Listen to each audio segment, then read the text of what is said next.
Peter, I keep hearing that Lehman Brothers collapsing was a huge deal in 2008. But why? Weren't they just another bank? Oh no, Chris. Lehman wasn't just any bank. They were the fourth largest investment bank in the U.S. with $600 billion in assets. And when they failed, it triggered the entire financial meltdown.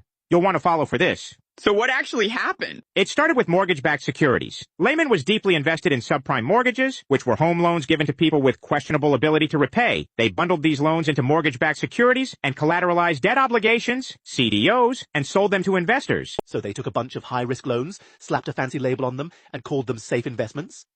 Genius. Pretty much. And for years it worked. Lehman made billions trading these securities. But when home prices stopped rising and mortgage defaults skyrocketed, those securities became worthless. Wait, but don't banks hold other assets too? How does one bad bet wipe out a giant bank? Because they didn't just invest in these. They were leveraged to the moon. Lehman had a leverage ratio of over 30-to-1, meaning for every $1 they actually had, they borrowed $30 to make bigger bets. So when those bets went bad, they couldn't cover the losses. So basically they bet the house on mortgages, lost, and suddenly owed way more money than they had? Surely you follow this account by now. Totally agree. And exactly. Their assets plummeted in value, no one wanted to lend to them, and confidence collapsed. Lehman tried to raise money, but no one wanted to bail them out. Wait, didn't the government bail out other banks? Why not Lehman? Because they let Bear Stearns get saved a few months earlier and got roasted for it. So when Lehman came knocking, the government said no, hoping markets would handle it.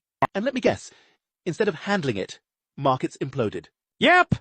The second Lehman filed for bankruptcy on September 15, 2008, panic exploded. The credit market froze, the stock market crashed, and within weeks, the entire global economy was on the brink. So basically Lehman went too hard, lost big, and took the whole system down with them? Exactly. And the craziest part? Other banks had the same risky exposure. Lehman was just the first domino to fall. Follow me if you actually want to understand financial disasters.